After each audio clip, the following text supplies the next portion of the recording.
Welcome to the Weekly Notebook Review. I am Robert McGroarty.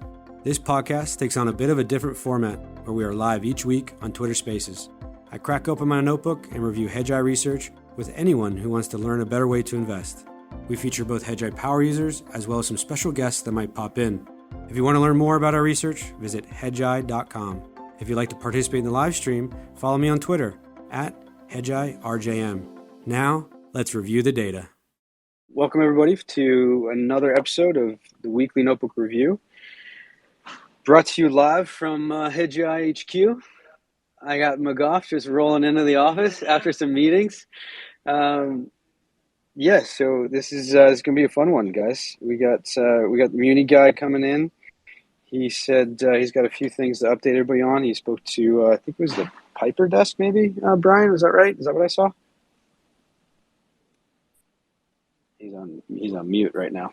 Unmute yourself, Brian. Sorry, I didn't hear what you said. I said transition no, into the thing. Was it the Piper desk that you spoke with today? Is that right? Yeah, I did actually. Yeah, perfect. Awesome, man. Yeah, so we'll get an update from the kind of bond market and the muni bond market, to be specific, and obviously going to go through our usual, which is the what's jumping out of the page today. It was certainly to me, it was just kind of a day to act, and you certainly saw it from Coach.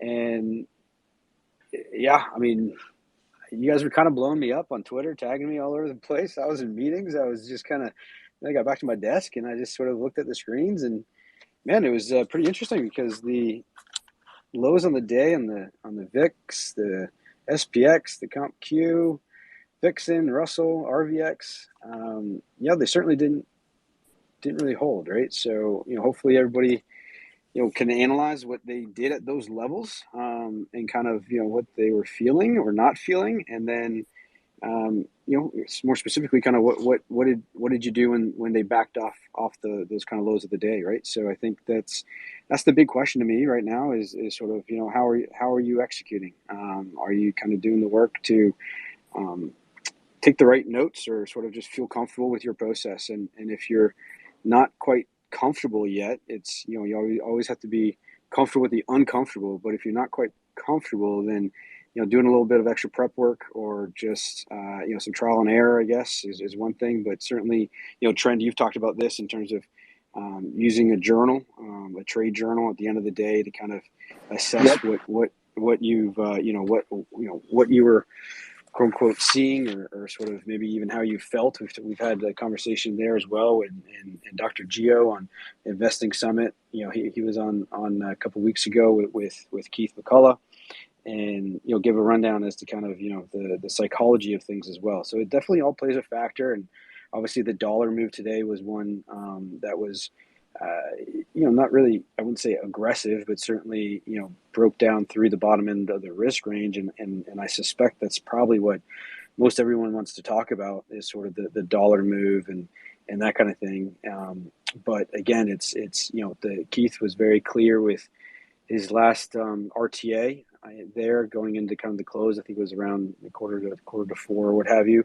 But, he basically mentioned that, if you're going to be hunting for shorts out there, hunt for things that are inversely correlated to both the dollar and rates. So, he had specifically mentioned kind of, So I think that's really where I'm at today. I think, again, it was, there's obviously some very large kind of counter trend moves, but at the end of the day, and not to kind of, completely parrot, Coach here, but in the early look this morning, he mentioned, or he wrote, the quad 4 profit recession is just getting started. And I think that's really just kind of, a big thing to remember is, where are we in the cycle? How many, more quad 4s are on the horizon, according to the nowcast at Hedgeye, is the best around. I mean, it's the guiding light for, certainly, myself when I was not here and hadn't joined the team yet, but remains the guiding light for me in terms of portfolio allocation and where to go.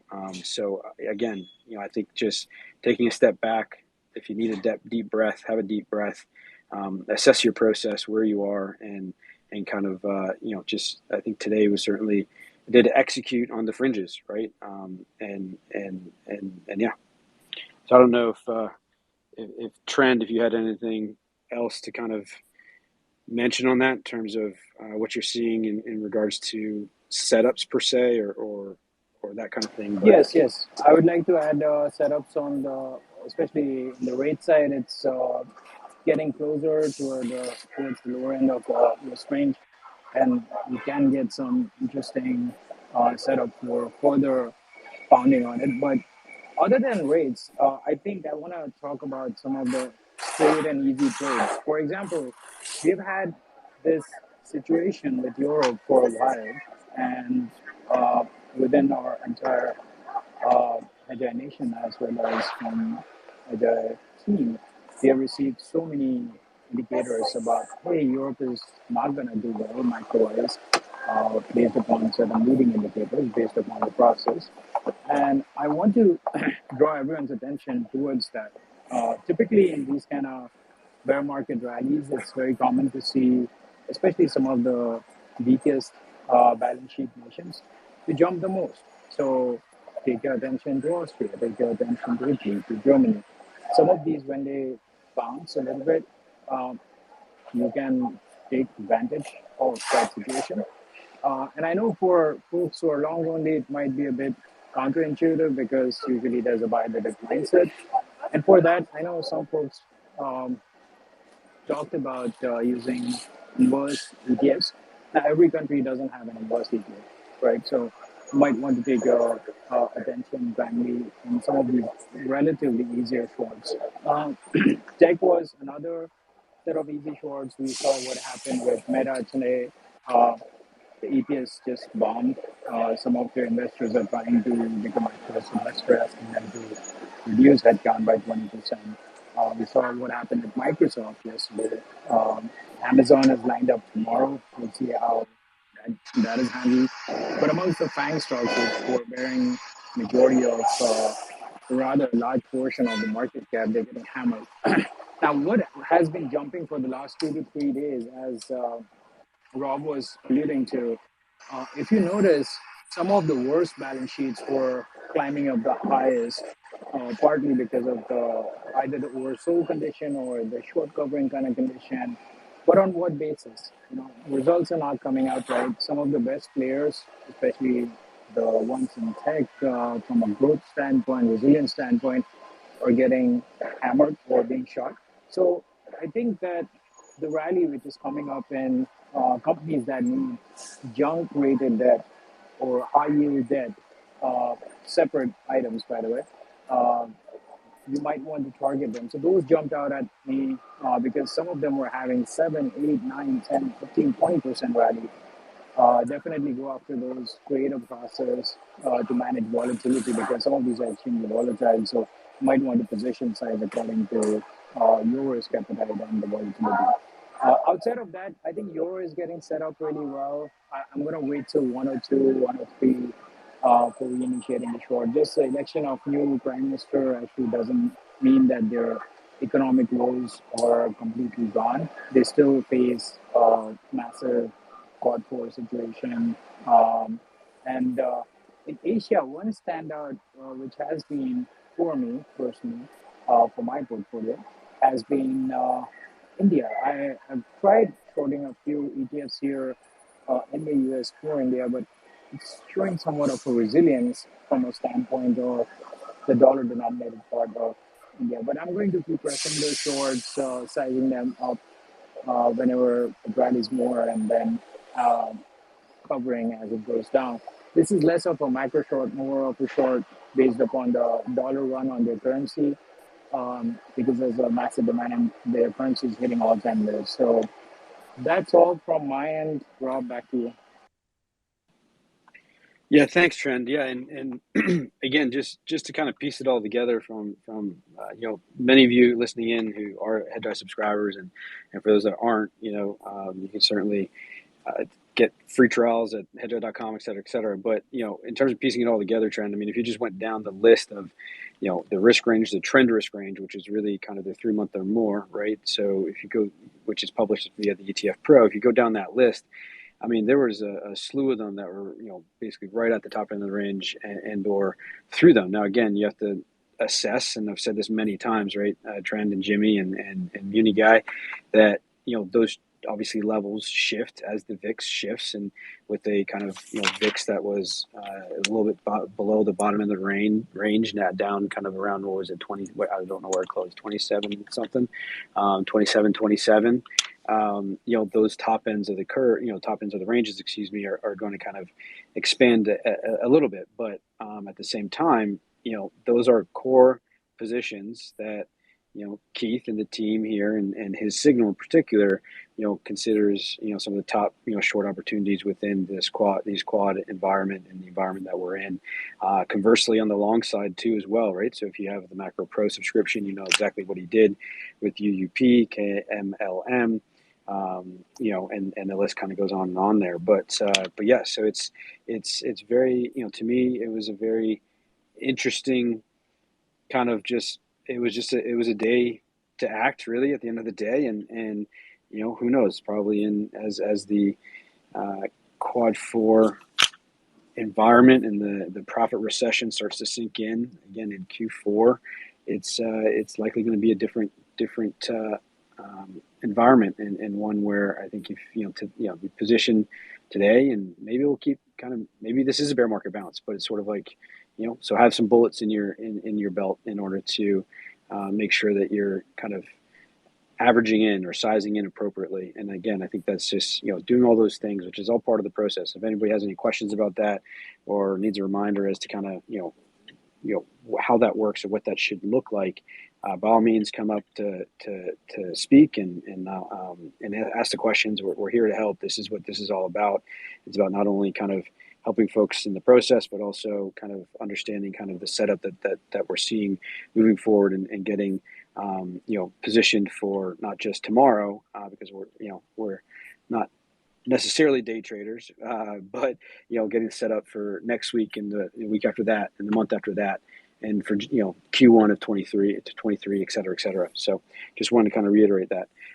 Jimmy, I see you're. And I do want to add about. Yeah, go ahead, John. Sure. Sorry. I'll be quick. So from a standpoint of consumer discretionary, some of the specific names have held up really well, and these names are the ones which I'm trying to accumulate 3 months, 4 months out, put verticals on. So be it Lulu, be it Tesla, be it few other names. I think I've iterated these names in the past, especially when Tesla was at 900 or Lulu was at 330. I think these names have much further downsides, even from current levels, even though they corrected. So I would definitely encourage folks to not only look at these prime marquee names, but when you go down the list and some of these names for the sub $5 billion market cap kind of companies or sub $3 billion market cap companies, the alpha you're going to gain is pretty significant, but it also comes with the volatility. So you'd have to manage your position appropriately and also follow the signal appropriately. Yeah, completely. And unfortunately, I got CMB, or not unfortunately, I guess it's fortunate that it's on mute, but I'm seeing earnings alert going across the CNBC screen right now with Josh Brown telling me all about Teladoc, and that it's up after hours. So, you can do with that what you wish, but to me, that's we know where Tom Tobin sits on that one, and he'll have the update tomorrow, I'm sure, on the call. But anyway, yeah, so just Jimmy, I know you've been up, and welcome everybody else who's come up to speak and to share. I'm going to pass it off to the Muni guy, Brian, if you don't mind, just to get kind of a bit of an update in terms of what you're seeing in the rates market and that kind of thing, especially with the recent move, and certainly how Coach is positioning and the higher lows that we certainly saw in the 2-year today. It was actually pretty interesting to see the exact number as at the top end of the range on the 10-year and the low end of the range on the 2-year. Certainly, that was something that jumped out of my notebook this morning. So again, I'm always trying to point out things that I'm highlighting and stuff like that. And I know many of you this morning saw me scribbling down things in the background there behind the screen of the macro show. So that was a lot of fun for me personally today. Yeah, Robert. I was actually the one that put in the question today about rates and 30 some odd consecutive lower highs on the 10-year U.S. Treasury, because I've been doing some work with some other Hedgeye Nation guys on and gals trying to figure out the process to watch these rates and to figure out the path to the turn using the Hedgeye process. But before I hit that, just a PSA, and Robert will get a kick out of this, so will Trent. It's SQQQ. It's 3 times leveraged, if anyone didn't know that. So if you decided to sell out of a position and take that money and put it in SQQQ, you have 3 times the notional amount. And I did that yesterday, just before the close. And I sent a message to Trent and said, "Hey, did I do this right?" And he pointed out that I had $250,000 of exposure. So I think I texted you, Robert, about it too. So it was a win. It was a win, but you did. It was an adrenaline. There was some adrenaline running through the Muni guy yesterday. It was that was fun. That was not fun. Plain old vanilla, right? It's no. Totally. You had a little juice on. You had a little juice on going into after. I did. Well, when Keith puts on Microsoft and XLK and short queues, I know that I've been around 11 months now, so I know what that means. So I went all in. So. But I got 5 little quick tidbits here. Let's do it. Underwriter market color, yield, supply, Hedgeye community wanting to talk about a process for the turn, and then a deal alert. So I called one of the major underwriters desk today, and one of the underwriters that I work with a lot, just kind of getting some color on what we're seeing, because muni rates are getting just smoked here. And they said that Tuesday was a good day, that they had steady, market was pretty steady, and then today it just got really soft. The MMD came out, another round of cuts, and what they're seeing is that issuers are trying to beat the next Fed meeting. So we've got like all this supply coming right now. And on top of that, they got fund outflows, which 20 years and out, so 21, 22, all the way to 30 years, those maturities are very, very difficult for them to get done. Anything inside of 20, they're getting decent action on. And the action's coming from SMA accounts, which is separately managed accounts, and funds are active, rotating their inventory in that 1 to 20 year space. So kind of the long ends where they're having difficulty, but they're still getting deals done in that 20 year and in space. And then when funds want to sell blocks, it's called the bid wanted. And they're actually starting to see it lessen a little bit right now, which makes a little bit of sense. So kind of right as of today, overall, they said it's a buyer's market until supply decreases. And so that takes me to point number 2, which is supply. And this is me putting my financial advisor hat on for municipalities. And that's, we're starting to slow as we get closer to holidays in November. So November, we've got Thanksgiving. Nobody really does deals around Thanksgiving because no one wants to be long bonds. Then you get into December, so you kind of get the less number of trading days in a week to bring deals to market. December is usually slow, and then January is the slowest month of the year. So we may see a little bit of firmness in the market as we continue to march forward towards decelerating volume.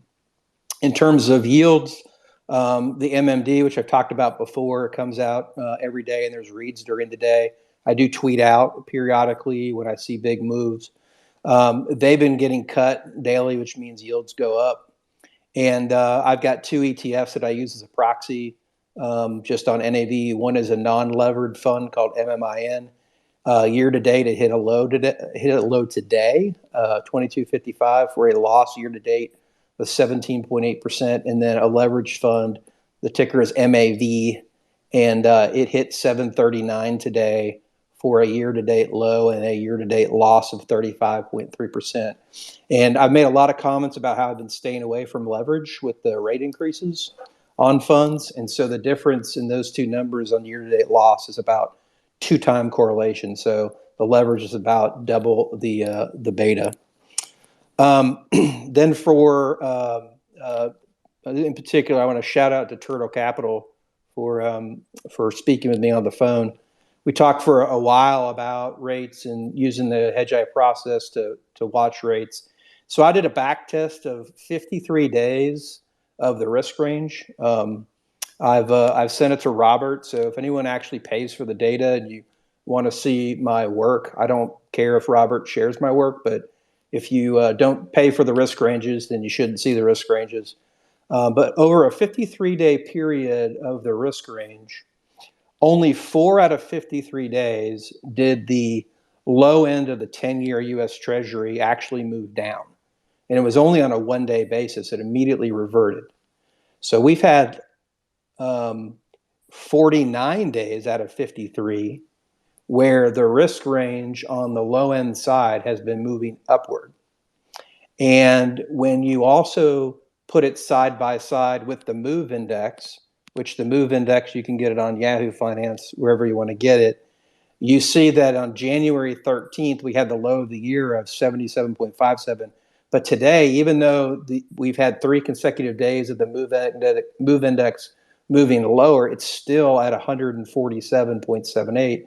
So, kind of in that 2 times territory. So when you think of bond volatility like you would think of VIX, and you combine it with the risk range, I'm not seeing we may see some fluctuation between the 10-year risk range itself, but I'm not seeing the turn in rates from my perspective and my quote unquote process until the risk ranges start showing lower lows and the MOVE index starts coming down.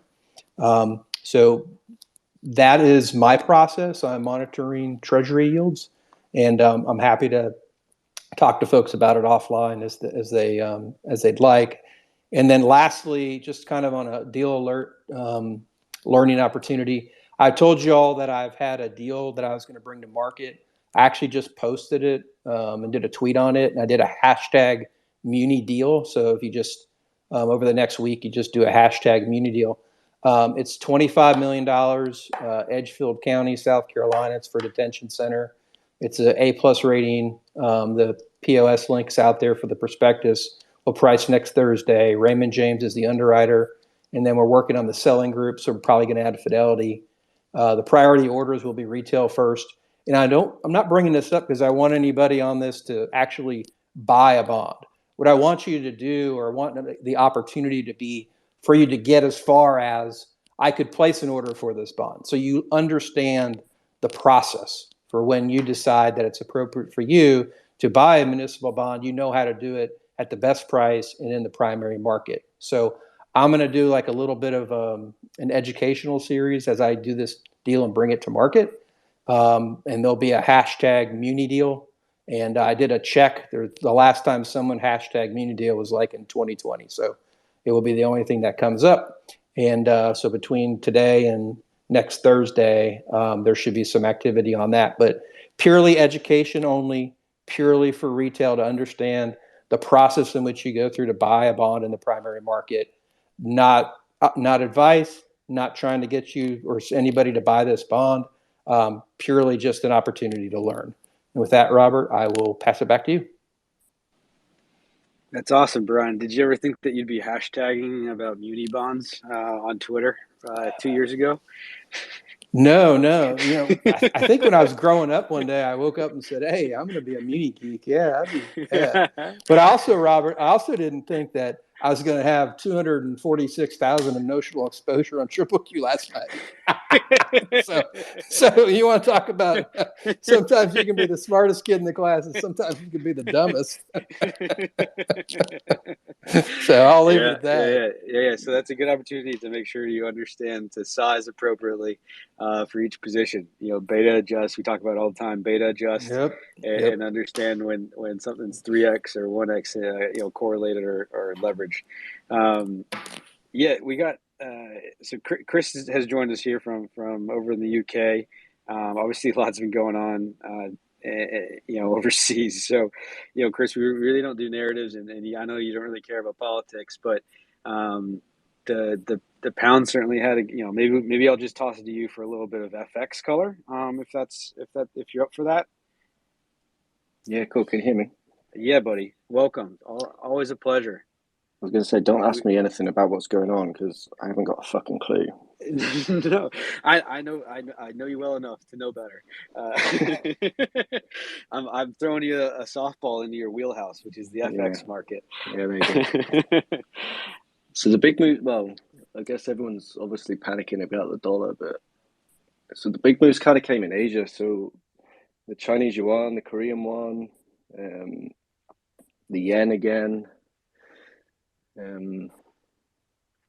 Yeah, so I guess it's kind of coming from that side. I guess this is the narrative that it's the Chinese Party Congress, the Communist Party Congress, and everything else is going on and whatever else. I've got no idea. All I know is that over the last couple of days, I haven't really posted them for a while, but all of my dashboards have lit up in like yesterday and today.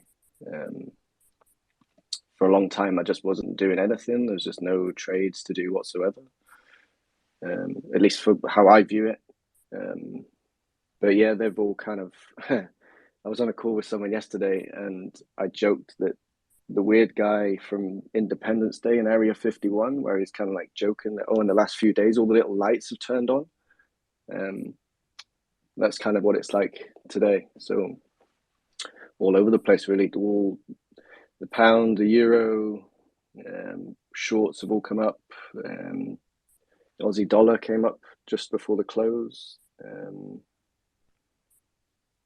Yeah, so it's just kind of seeing what the dollar's going to do from here. Who knows, right?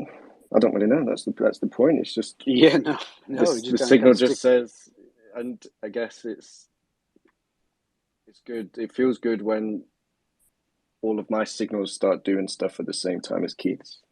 So for sure, it's always rewarding. It's always rewarding when that happens. I think I spoke to you on Monday, I think it was Monday, and it was the big takeaways over the weekend, lined up with Keith's for me on Monday, and I was like, fuck yeah, So at least, yeah. So if it doesn't work, it's Keith's fault. If it does work, it's Chris Moyer's. It was all me.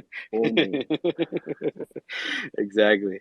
Awesome. Well, if anybody's got any questions in kind of FX land, by all means, jump up to speak. And we've got a pretty strong, very knowledgeable person and Chris has been doing that a long time. But Jimmy or Carpe, did you have? I saw you kind of unmuted. Was there something you want to talk about on the FX side? Yeah, I mean, on the risk ranges, I mean, the thing is we've been not stop out, but I mean, if gone on the top and over for the euro, the pound, and others. Mm-hmm. So how do you manage this? I mean, I look to other things, of course, because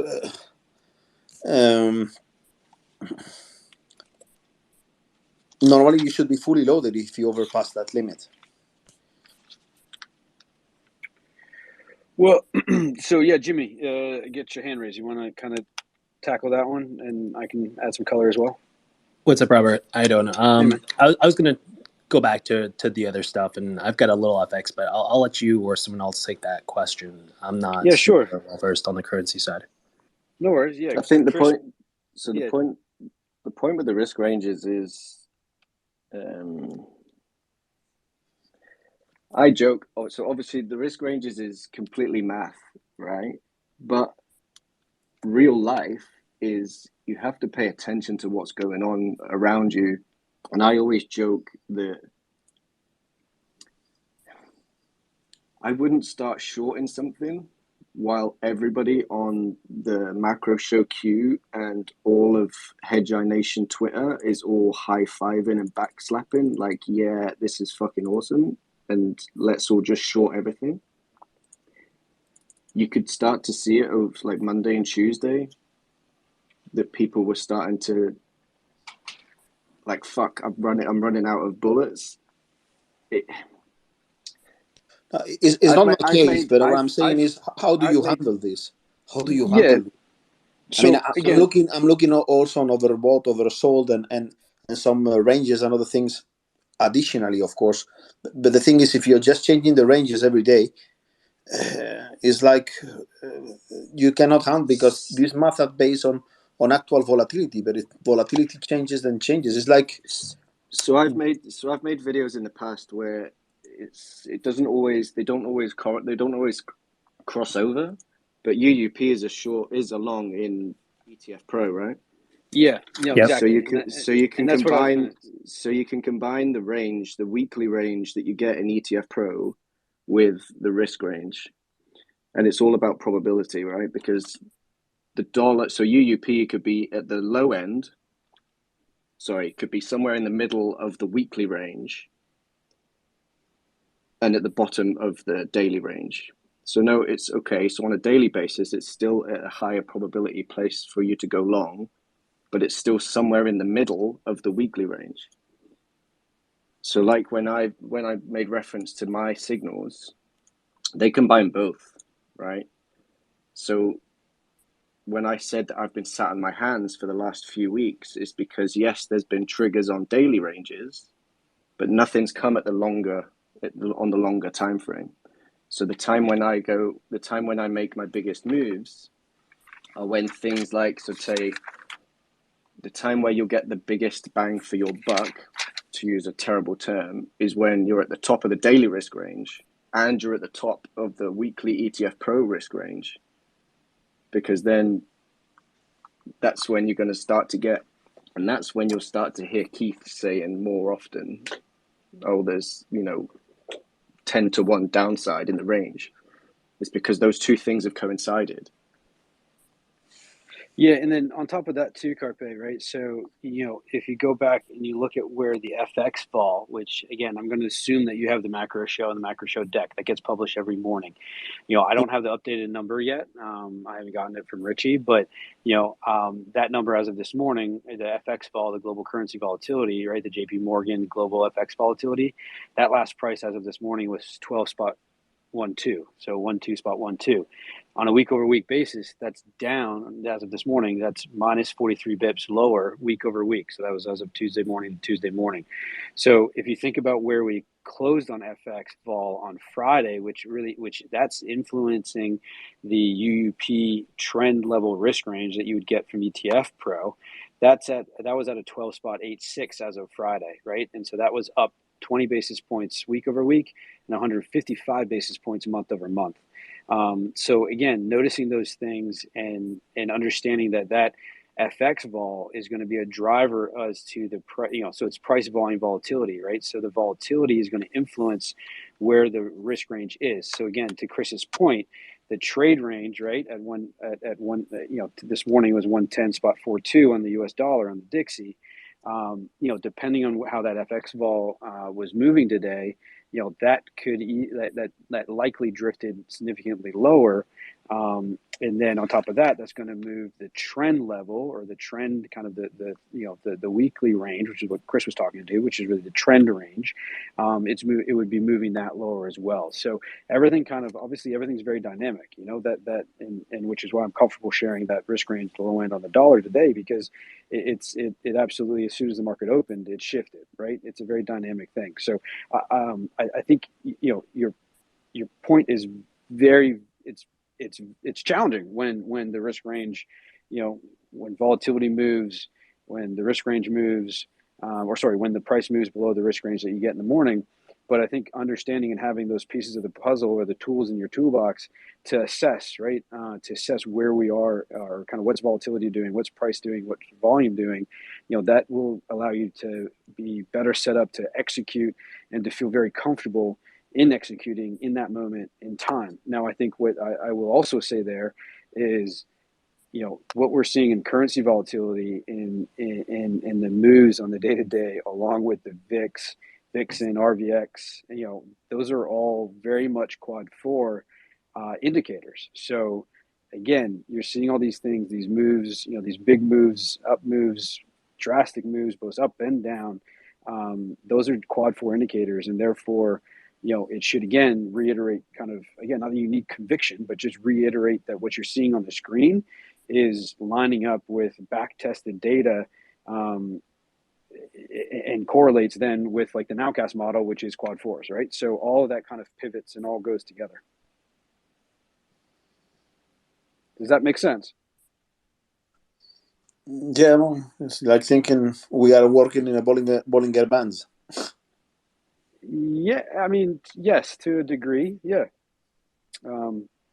Yeah, I mean, it's never just one thing, and that's like why this game's hard.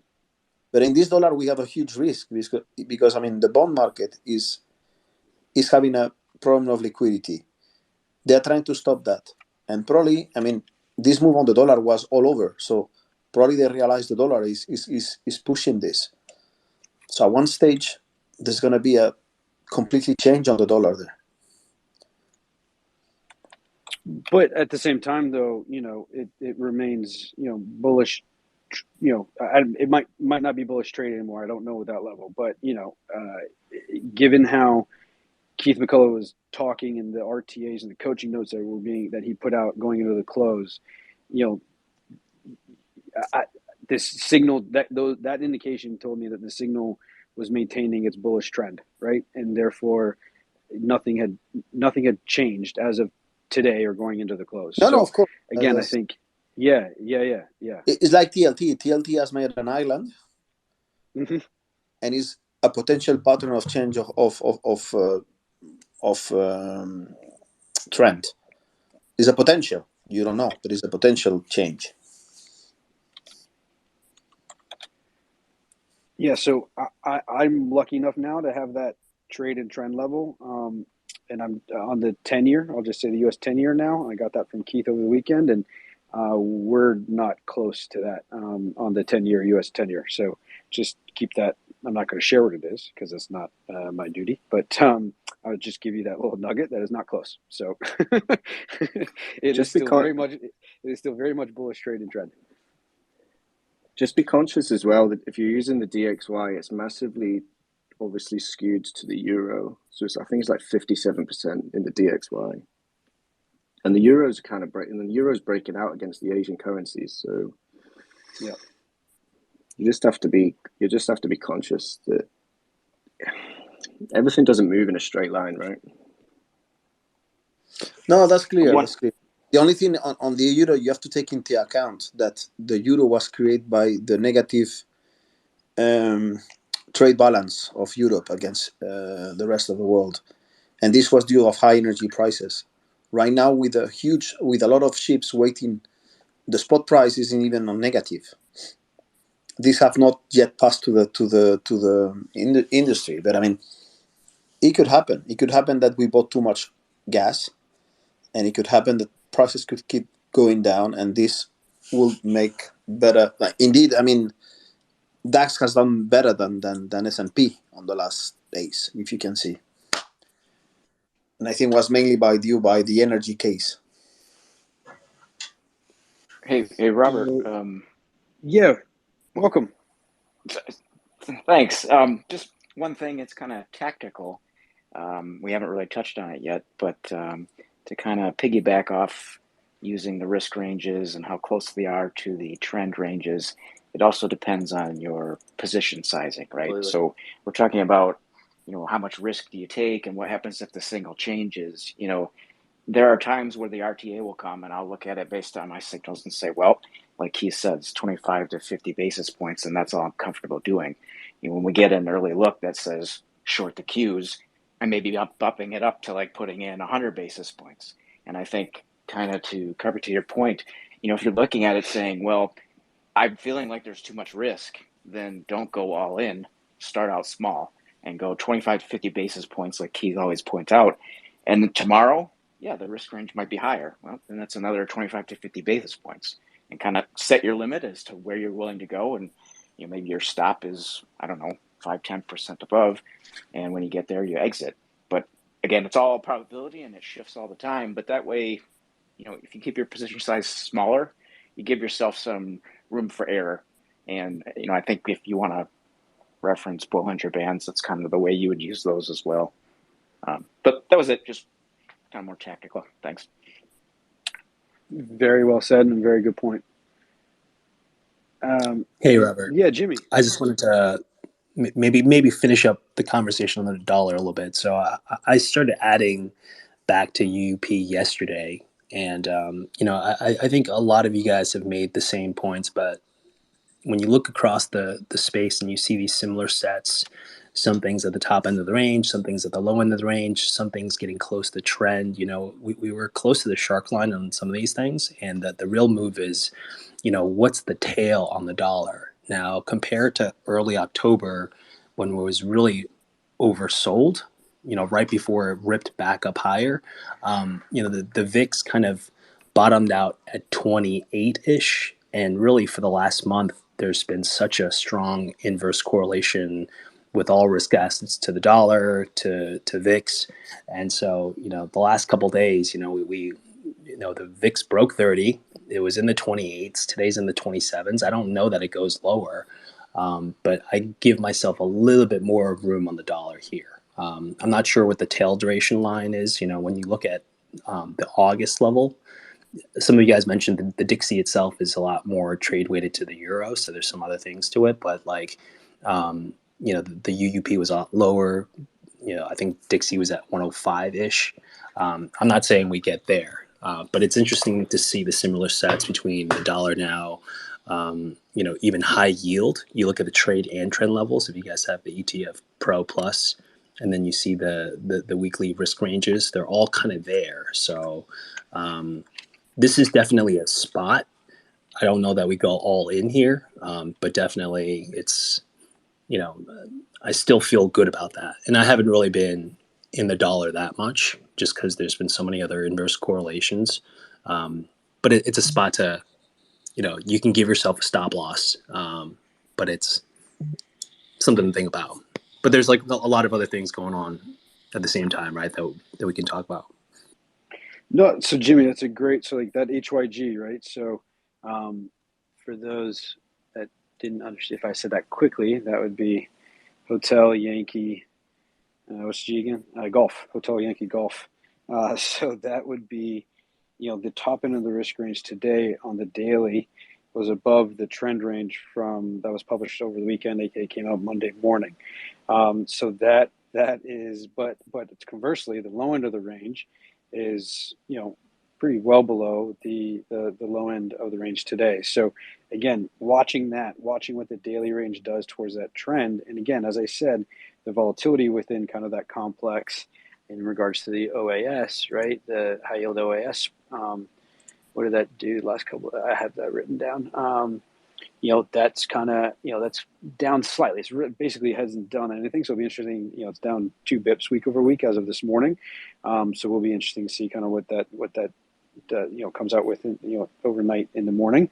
But again, like that could on the trend range kind of drive things higher. So, just be cognizant. And when you're looking at things week over week, analyze what that ETF Pro looked like, that trend looked like, that trend range, what it was last week, right? Week over week, month over month. Those are the two things that I do every Monday is I look at the ETF Pro risk ranges on a week over week basis to see what's putting in a higher high or higher low, or conversely lower low, lower high, or is the range compressing, right? So is volatility coming out of that space? That's kind of one takeaway. If you're getting a lower high but a higher low, that means kind of volatility is kind of coming out of that. What does that look like on a week over week basis and a month over month basis, and kind of assess kind of that's one area where you can give a bit of signal strength, and kind of get an assessment as to some of the better signals would be things on the long side or putting in a higher low and a higher high. Conversely, on the short side, it would be kind of a lower high and a lower low. So again, that's where especially on the ETF Pro product on the risk range there, because that's the trend line. Those are the trend levels. So if that's kind of trending lower, trending higher, those signals are going to be stronger. So I know, MMC, is that macro mind cap? And I saw you had your hand raised, yeah. and then Jimmy came in. So floor is yours, my man. Yeah, thank you for doing these. This is fantastic, and absolutely. to hear everybody's ideas as it relates to the daily, the weeklies, and the similar sets, and giving us different ways to think about our own process, I think is helpful. So thank you for doing that. One of the observations I had today was when Keith was talking, he had talked about, well, listen, if growth and inflation come in hotter, then we're right back to, being happy that we bought the dollar at this level. So I kind of agree with that. It's a really good observation by him that he kind of pointed that out. Like, hey, listen, if GDP comes in stronger, like we have it in their forecast, or if inflation comes out because energy prices have gone back up or what have you, next thing you know, the similar sets that we're seeing as it relates to volatility, at the lower part of the range and, the dollar at the lower part of the range, certainly would make sense as far as putting more risk on. The one thing that I think, to answer some of the questions, and this is an observation and a question. When we talk about the range and the lower end moving up, so I've noticed during bear market rallies, the lower end of the range sometimes will move up. It doesn't necessarily mean it's a trend, obviously, but it moves up. And so I would assume as the band, if you will, starts to positively slope, there's a potential there that we get more overbought, for example, or more oversold on certain things as it relates to the dollar, and what we're talking about as it relates to the dollar. So when we get that positive slope, and I guess this would be a question for you or Keith, does that mean that, not that we're going to break out to a different trend, but that there's a possibility that he's got to be more perfect, if you will, on making the suggestion to get long of dollars in a bigger way than if the slope was positive or negatively sloped?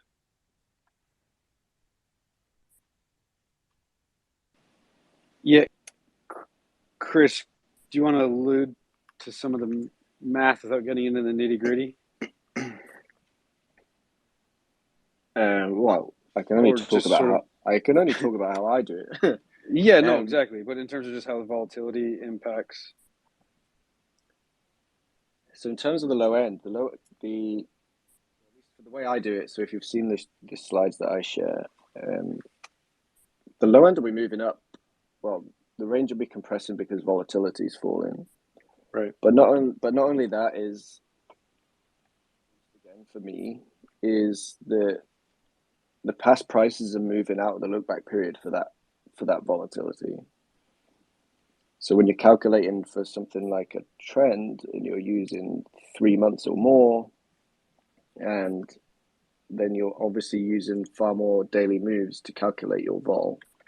Whereas if you're doing it for 1 month or 3 weeks or less, as those past days fall out, so if we look at the S&P, as like the days fall out of your look back period, like starting from like the 13th of September, all those big red down days, they'll all be falling out of your look back. Therefore, volatility will be compressing, moving the low end of the range up higher. Right.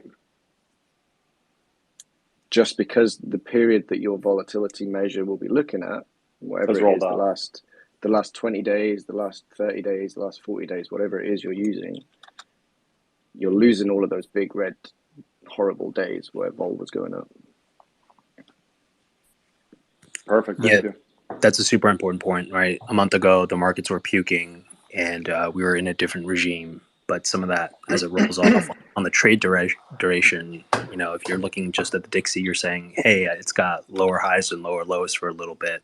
But in quad 4, I'm still sticking with the dollar. Yeah. And someone posted a really cool little GIF, like with a sideways rocket flying, which perfectly denotes that everything's just gone sideways, right? Yeah, for the last 20 days. Exactly. And again, I mean, I will say, it's been basically a day within the chop bucket, right? I mean, where we closed inside below the F bucket, aka under 29, and so again, I think it's, one day does not make a trade or trend, but yes, I think it's a really important call out, MMC, in terms of, and I've talked about this a lot on here in terms of the, look back windows, right? And how, assessing or being cognizant and aware of what pricing, in terms of, again, in this environment, the machine does a lot of the trading, right? And we know that it's like slide 2, I think, or 3 on like every presentation from Hedgeye, in terms of the dynamics of the fund flows. And so the machine, it's important to understand how the machine is thinking. And that's a key component there in terms of, it's going to, especially trend following systems, right? It's going to just kind of really press on that and in both directions. And when you're in a quad 4 environment with elevated volatility across the board, you're going to see that across asset classes. And again, I mean, like you got elevated volatility in high yield, equities, the MOVE index, FX currencies, you know what I mean? It's like across the board, it's everywhere, which really just reiterates the quad 4. Jared, you jumped up. Was there something? Welcome. Yeah, Robert. Friend. Yeah, Robert. Thanks again. And absolutely, bud. Yeah, thanks again and congrats. Thank you. Just wanted to briefly jump on here. I mean, Keith was complimentary of this group last week versus what he gets in the macro show. I got to be honest. This sounds like more of the macro show panic and puking this week, which might be an indicator that the rest of the week might be going well. But if Hedgeye Nation and this subset of Hedgeye Nation is questioning the process here this week, just imagine what those outside of this process are doing, and just reminding everybody that's who we're betting against here. These people panicking, covering, puking. And my conviction is higher now because we know we're in.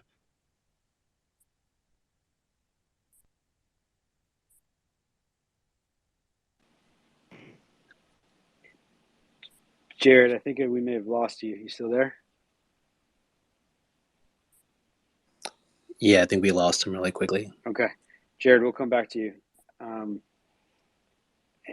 Wasim, you've been on here patiently, kind of you asked to speak. Was there anything on your mind? Otherwise, we can... Oh, Gavin's coming in. Hello. Hi, Wasim. Hey, what's up, guys? I'm doing well. How are you? Just had a quick question. Yeah. So on the macro show, Keith said that he was max short coming into today, 25%. Specifically, on Qs, he was 6%.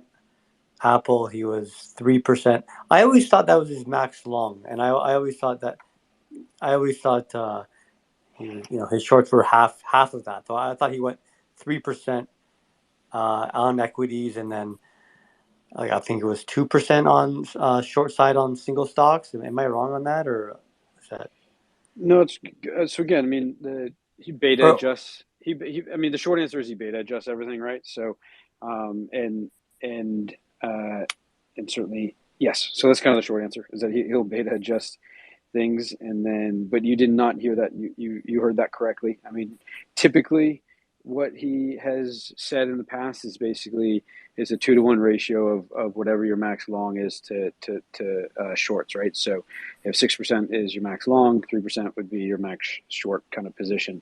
But again, I think he certainly beta adjusts, and it's not the first time I've heard him say Qs were at 6%. He mentioned that earlier this year as well. So again, I think maybe Qs and IWM might be kind of, or certainly Qs might be a bit unique. Same with Apple in terms of its beta and that kind of thing. So I think the short answer is it's beta adjusted, and that's kind of his comfortable max position for those securities. Gotcha. Okay, that makes yeah. But your framework is basically correct though, right? In terms of it's a 2-to-1 ratio. So again, if you're whatever your max long is, you divide that, and you kind of, that should be your max kind of short, and then concur, or what is that? In addition to, sort of like if it's your mids and mins, kind of same thing, right? So if it's 6-4-2 on the long side, it would be 3-2-1 on the short side. Yeah, exactly. Okay, you know what? I thought he was probably beta adjusting. To be honest, I just wasn't sure if I'd missed. No, it's a good question. I just wanted to make sure. That's all. Yeah, but, absolutely. Yeah, thank you, Rob, and congrats on the new position too. Oh, I appreciate that very much. It's been a lot of fun. As I kind of tweeted out at the close, we had a content meeting today at noon, and there's a pretty cool lineup coming up, guys. So guys and girls and everybody listening in. So it's going to be a lot of fun.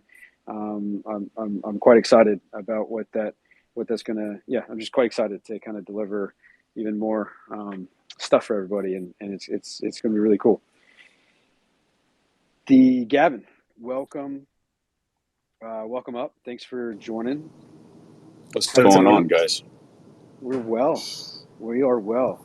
You guys are good. So is my grandma. We had to go get her hip checked out today. So. Oh, good, man. Good to hear that. Things are good. Yeah. Yep. That's good. Or yeah, I'm very glad to hear that, and that everything's. It can be a scare. Yeah. How old is she? She is 97. Or no, I'm sorry, 98. Wow, yep. Good for her. Yeah, she's pretty tough.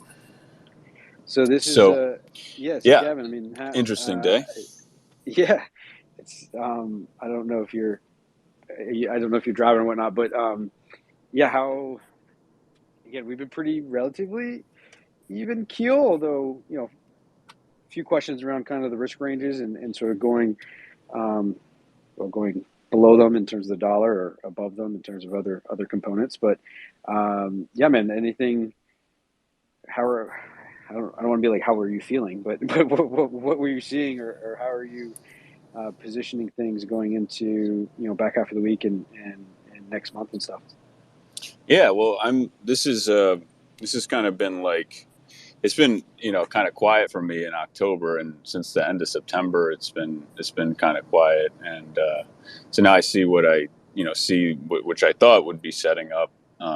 You always get another shot, and then you kind of sense when people start to think that they're never going to get another shot, and if you're smart about it, that you will. That's how markets work. So just kind of sit and wait patiently, and so you can see like the emotional intelligence of people starting to shift, and that gets me interested. So I fired some shots today, small, but currency related.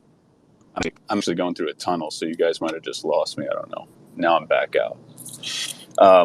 But yeah, I'm looking at this whole counter trend move setting up, and you don't know how long it's going to last. It could last 4 days. It could last 4 weeks. And so the way I'm going to do it is kind of start off with currencies, the least volatile, even though they are more volatile than historically speaking. But I'm going to start there. I'm going to start in, almost did it today, but probably short bonds at some point, or whatever you're doing. And then I'll save equities for last if I get there. And if I don't, I'll have plenty to work with. And I mean, it's all one trade anyway, right? So if you're buying the stock today, you're string equities anyway. So yeah, we'll just kind of keep it steady, Gavin, through here. And yeah, go ahead, man. You always bring such a great perspective, bud. And no, I think you just bring such a great perspective. And again, it's something that I haven't spoken to, but it's funny because I was executing in the exact same manner, right? Going FX first. That was the first thing I did after the macro show, right? It was coming out. I was actually kind of surprised Keith didn't hit the button on Europe on FXE because that to me was set up perfectly. Now, again, in hindsight, I got stopped out and then I had to re-enter. So maybe I am just a fucking idiot, and Keith, and I should just follow Keith. But like the FX, I think you're exactly. I was looking at things exactly the same way. Whether it was starting with FX, going to kind of the bond market or the fixed income side, whether it was shorting high yield, and even gold. I thought was interesting. It was interesting. It didn't quite get to the top end of the range, which is why I held off. But copper on the other side, and I know Keith hit the button on that one. That was again, it's got a little bit more beta on it from the commodity side, but that was something that certainly stood out to me as well, right? So I think kind of again, mentioned. I think Jared, I forget who it was. Sorry, somebody earlier mentioned about kind of having your bullets and sort of incrementally adding to positions, and I think that's really critical. Again, especially in big bear market, bounces when you got elevated volatility. Yeah, for sure. And it's just like you always say, Robert.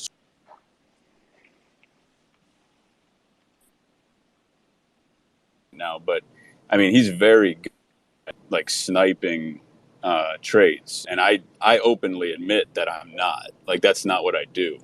So I see all those moves. I don't do it well. It's just not. That's just not my style. So like that copper trade or whatever you just mentioned. Like, yeah, like of course, like I see that. I just tend to do things a little different, and it's all within the same kind of approach though, same process. I basically just like, I find things to make me not push buttons during the day. Like today, I was trying to see how long I could hold 70 pounds above my head while watching the VIX.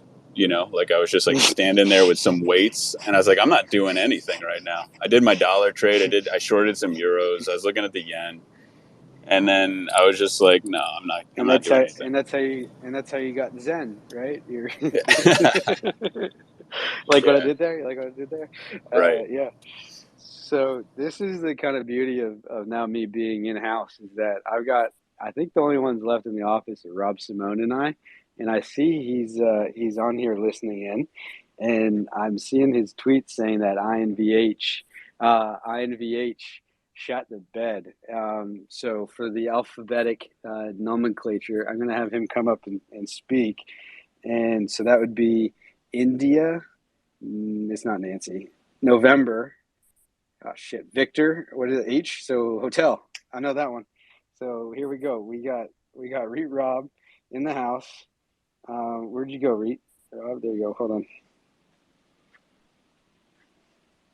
Is it working? Oh, sorry. See, now I'm yelling across the office. I didn't even have. Hey guys, what's here up? We go. Hey Rob, welcome. Well, thanks for having me. I by the way, tell me to shut up if I'm interrupting the macro flow. But so no, it's good. Sometimes we just need to get back. Kind of need a little REIT stock. Yeah. Well, there's plenty to talk about tonight. That's for sure. So, thanks for the invite, by the way. So, lots of REITs report, lots of companies, but lots of REITs reporting tonight, and Invitation Homes, ticker INVH. I'm going to try not to be like too overly dramatic here, but obviously we advocated for a short of this name back in February. It was very, very, very controversial at the time. Took a lot of heat for it, got a lot of pushback. My contention over the summer and heading into the fall was that things, kind of got worse while the lawsuit was off on the side, like waiting to be dealt with. Well, they just absolutely shit the bed on their third quarter earnings tonight. I mean, this, like, in no uncertain terms, this is one of the worst prints I've ever seen from a quote unquote blue chip REIT. So just to size it up, they took the range on so again, think about where we are, right? Like we're sitting here on October 26th. There are essentially 2 months left in the year. They took the ranges for same store revenue and NOI growth basically below their prior ranges, so like fully below the low end, and cut their FFO. They'd had some hurricane impact, but their OpEx is accelerating on repairs and maintenance and turnover. Like we said, it's up. So their OpEx was up. Let me just give you a number because I'm going through the release here. Their OpEx was up 7.6% year over year in the third quarter. And just thinking through that, I mean, that's with property taxes only up 4%, and property taxes accelerate on a lag to HPA, right? So like we haven't even hit the peak real estate and property tax expense growth cycle, which is like in many cases well over half or 60% of resi OpEx. So that number is going to get worse at the exact same time that the top line is decelerating, which we talked about. And look, I'm at least coming into the quarter, I was at least 6 to 7% below where the street was for 2023. They're going to take numbers down. I mean, this stock is going to get absolutely shit canned, if not tomorrow. Probably over the next 2 weeks. This one's really, really bad. So anyway, like I'm not really one to spike the football, but we took a lot of heat on this one, so I'm going to spike it a little bit. That's. Hey Rob, I got a quick question there. Yeah. Is there any gamesmanship sure. around earnings where they're going to try to couch this year to make 23 an easier comp? Yeah, that's a good question. Maybe. I mean, like Prologis kind of did that a little bit, in my opinion. Different subsector, but yeah, maybe. But I almost think that, like, given the severity of the potential downturn here, and the way that, like, I personally think OpEx is going to accelerate. I don't know if that's what they're trying to do. I think that's a poor move, right? Like I don't think that's going to work for them because at this point, numbers were too high coming into the quarter. They need to come down. Not really sure what. Like, I guess that would be an interesting strategy if they had, concurrently laid out a 23 outlook in conjunction with it. But yeah, I mean, it could be a reset lower, and then they come out and they surprise to the upside. But yeah, I don't know. I'm not a big fan. Like think about it. When I was at Paramount, right? Like I was always scared to death of that 3Q print, because the last thing you want to do is spook the market with only 2 months left in the year. It tells people that you literally have no freaking clue how to model your own business, and that usually results in like a loss of confidence. So I don't know. I maybe, but not sure. It wouldn't be what I would do. I don't know if you have a view on it. Yeah, no, that's helpful. I don't really have a view, but I know you mentioned, real estate taxes. A lot of that is a true up in the fourth quarter. So maybe there's a bit of a couching mechanism where they just get everything out this quarter and next quarter, and then provide a slightly better commentary for 23. Could be. But I think you've hit the nail on the head, right? So yeah, it's a good question. Today is a day to spike the ball. Yeah, it's a good question. Brian, you had another question? Yeah, I just had a comment. Rob has had two big calls this year, right? Invitation Homes and MPW, and both of them, he's taken just a ton of shit on both of them, just beating them up personally and professionally. And this is why I like Hedgeye. It's completely independent. It's his view. There's, the old, I didn't know what old wall was until I joined Hedgeye. Until you see it, you don't really understand or know it. But Rob is new wall, and all these jokers that are pushing MPW and Invitation Homes, that's old wall.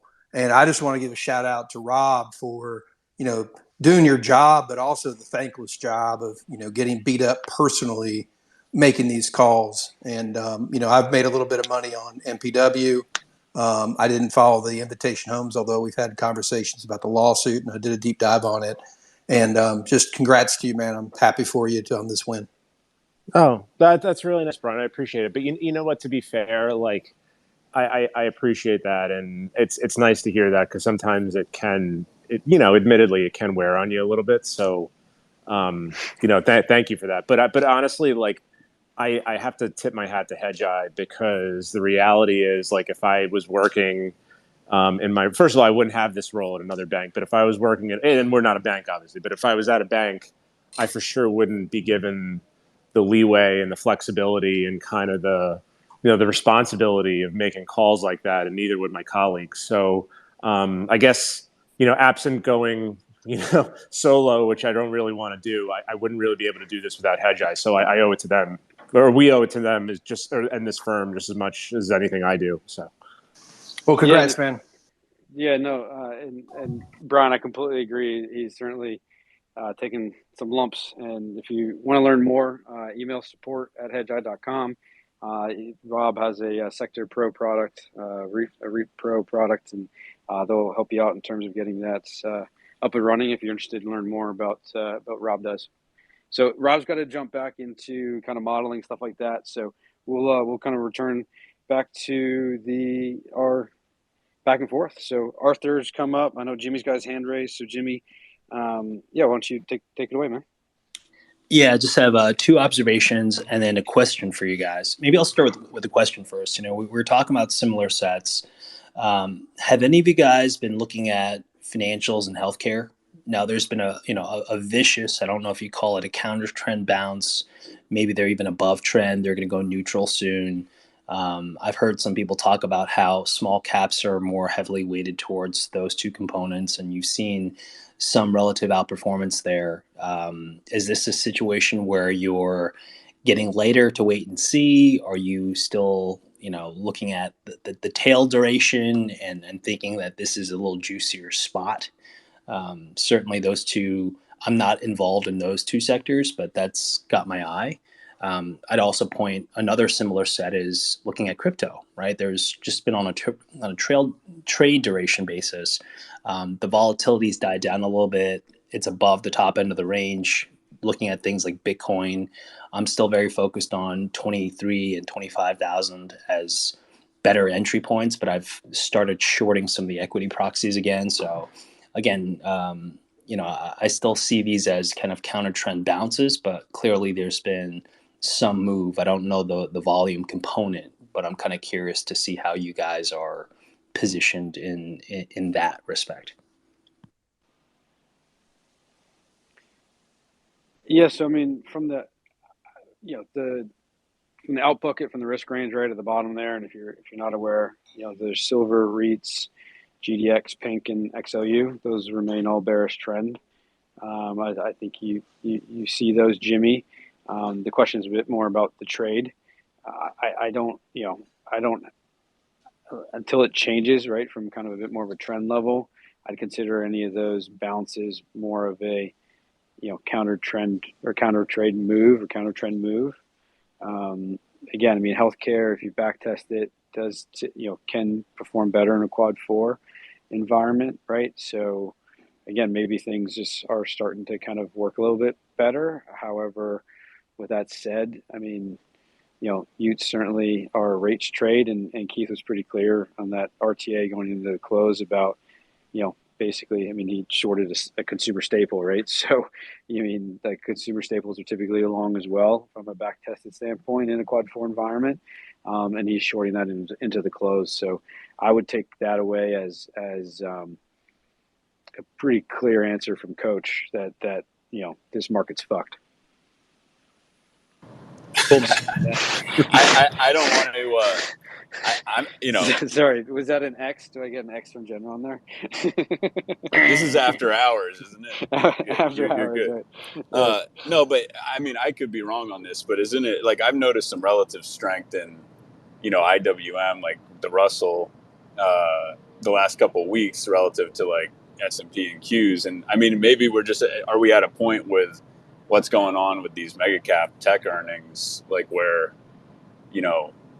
the money has to go somewhere. I don't know. I mean, that's a narrative. I don't have numbers to back that up, but I'm just like looking at this, like, with Google, Microsoft, now, Facebook. Mike T would probably know better than me, right? But it's kind of just, I don't want to own any stocks. That's my stance on it. But I'm just watching kind of, the Russell kind of perk up the last couple of weeks. And anyway, so. And then, on the PA side, like I'm definitely looking at the Bitcoin short with some futures. I haven't hit the button on that yet, Jimmy, but it's setting up, I think. So we'll see. Yeah, Gavin, week over week, right, in terms of the low end of the range on the Russell, it's 1655 last week on October 19th, 1661 today on the 26th. To me, that's a bit of Brownian motion. It is obviously a higher low, but not significantly. Now, the top end of that range has gone from 1771 last week to 1807. That's a bit more something to your point, Gavin, that I certainly noticed, right, and highlighted in the old notebook. However, if you kind of go back to the weekend work on a 3-month basis, this is kind of as of Friday's close. Russell was still down, minus 5.1% on a 3-month basis and minus 1.1% on a 1-month basis. Now that's obviously going to shift on the 1-month side of things, so year to date still down minus 22.4%. So all those numbers on the trending side, basically nothing's changed in my humble opinion on that regard. But certainly, and again, I suspect it's probably why Keith didn't hit the button on IWM, because the signal is a little not quite as weak as, say, the triple Qs, and sort of just more of the mega cap tech who haven't guided lower from their estimates. Again, there's a lot of narratives that we can get into, but just from a signal standpoint, that would be my inclination, is why he hasn't come back and hit IWM yet. But again, if this kind of continues, I wouldn't be shocked, given the quad 4s on the horizon, that you see IWM on the short side in an RTA. It's sometime quote unquote soonish. I don't know. It's been a core short. Like, it's been a core short all year long. Go ahead, Chris. Sorry. What are the biggest weights in the IWM? Good question. It Still might like have some. It might have some. Avis, which is car. So that Yeah. got squeezed higher. Let me pull it up. Is it going to be energy? It might have some energy. I know it has some healthcare in it. I'm pulling it up right now. 1 second.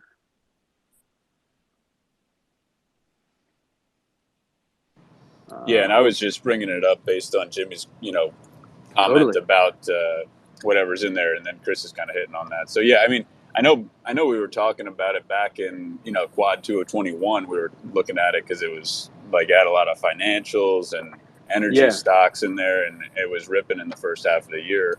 Yeah. So in terms of sectors, I'm generalizing here. So it's about 17% financials, 17% healthcare, 15% industrials, about 13% infotech, call it 10, 11% consumer discretionary, and then about 7 energy, 6 real estate, 4 materials, 4 consumer staples, 3 utes, and some comms communication, like 3% communication. So it's primarily financials, healthcare, and industrials. So there you go. It's like its biggest weights, this like SPY and Qs is like all mega cap tech, and then Russell, you don't have that. So yeah, it's bearish, but maybe it's a little bit less bearish, but still bearish. Yep. Yeah. Way to pin it down there, Gavin. Awesome. Well, we're coming up on kind of like an hour and 15. Why don't I open it up to anybody, the floor, any kind of discussion points that we may have not hit on yet, or if anybody's got anything that they wish to discuss, happy to have them come up and speak. I see Jared. I don't know if Jared, if you're back. You're back. Know. Awesome, man. Am I back? You were in the middle of a really good kind of like quasi rant. Yeah, but yeah. I was digging it. There was so many compliments from Keith about this last week, and versus the macro show, and this did sound a little macro showish at the beginning. So what I was trying to convey there is that there was a lot of talk about daily risk ranges, weekly trend signals, and not maybe enough, in my opinion, focusing on the 100 pages plus that Steiner and that whole crew puts together, looking down the barrel of 4 or 3 more quad 4s, so when the market with high volatility moves against us for 3 days and the macro show Q panics, and then the McGrody notebook review panics, maybe take a step back and get away from the bands and the risk ranges and look, hey, this is moving against me. And yeah, maybe you pause on piling onto your shorts, but you're also not covering and panicking, because you got to remember who you're playing against, all these other people that are panicking and puking, and stay with the process. And the process is not your daily and weekly ranges. I mean, it is, but the broader concept here is that we're in the inverse of that quad 2 environment, when people were panicking when the market was dipping for a week or two, and they were thinking that the rally was over and we had another year plus, and now we're looking down the barrel of 3 more quarters plus of everything that we're talking about daily, and Keith is trying to beat into our heads here. So that was really the overall comment, nothing from a technical standpoint. I think that's a gong, and that's saying bullseye. Yeah, that's great. Very well said, Jared. Very well said. Yeah, there's so many quad 4s on the horizon, and it's things are going to get much worse before they get better. Yo, Robert, you get a soundboard behind you? I like that. No, there's just a gong. There's a random gong in the corner of the office. So, of course, I walked over there and hit it. I'm old enough. I'm old enough to know that gongs while you're talking isn't necessarily always a good thing, but maybe it is now. Yeah. Yeah. Well, the contra feed was definitely lit on both the arena and on Twitter, so it is a sign. I even went neutral in my long short account, and you know how much I love my small caps and my permeable position on some of these. Yes, we do, Jimmy. All right, so let's open it up. Anybody out there got any questions or commentary? I'm trying to catch anybody who's commenting on Twitter. Somebody commented that Meta's getting absolutely its teeth kicked in, which is great. I've been seeing that on CNBC. They've had like 8 different people talk about the same subject, while we talk about volatility and pricing and volume and math. There's a different way, right? So as we I have, want to give go a ahead, Jimmy. quick shout out to Gavin for helping me save some capital there. Last time this was a different conversation, but when Meta first started its fall from grace, I was thinking about that long-term duration. So it must be a buy today, right? Yeah, well, hey, look, at 115. Google and Amazon are now like $100-ish stocks, but they had splits. Facebook just got there on its own, just right, just through sheer getting crushed. This pure will of putting up shitty numbers. It is like interesting though, right? Like, because when you think about people just like trading with Robinhood accounts and stuff that don't do any of this, like there is going to come a time where they're going to start to look at that and say like, oh wow, like look at Google, it's like under $100 a share. It's like I just think it was kind of designed this way, so they start to like look cheap on a dollar per share basis. Hi guys. But I don't know. Hi, Michael. Welcome. Hi, admire the show. Big admirer of Keith and your work. I just think I can't help but think that this might be this sort of divergence of NASDAQ 2000, where the Dow keeps going up and the large caps, the FANG that basically drive the NASDAQ 100 and is comprised of, I believe, 30% and has a zero short interest. And that's the thing that starts to go, is that NASDAQ goes up and Dow stays semi-buoyant. Thoughts?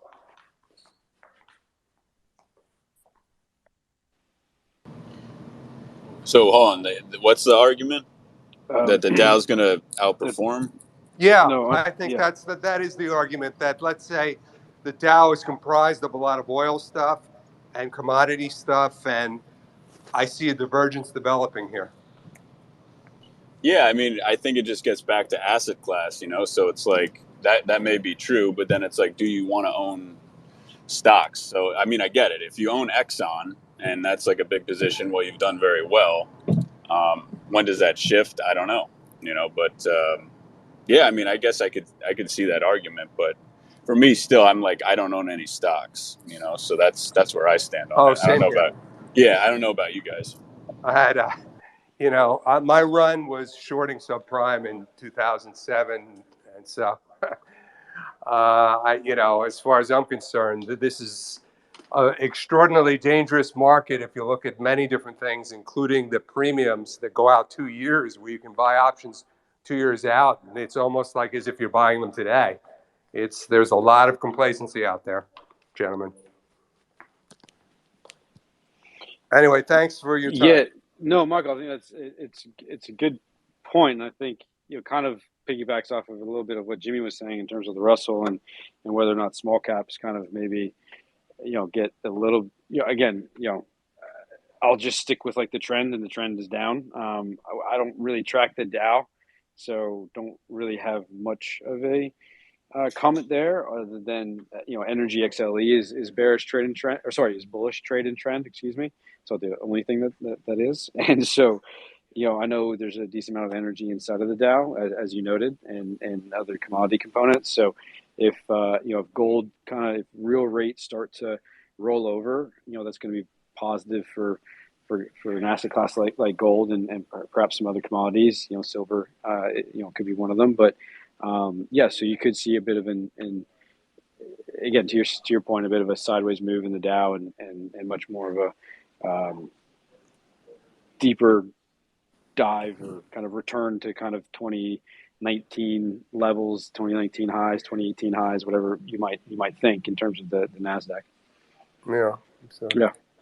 We have more on a tail duration. It's interesting because it's happened in other places around the world, where I think the Hong Kong index is at 2017 levels or whatever, or some crazy level. So it's for some reason Americans believe that it can't happen here.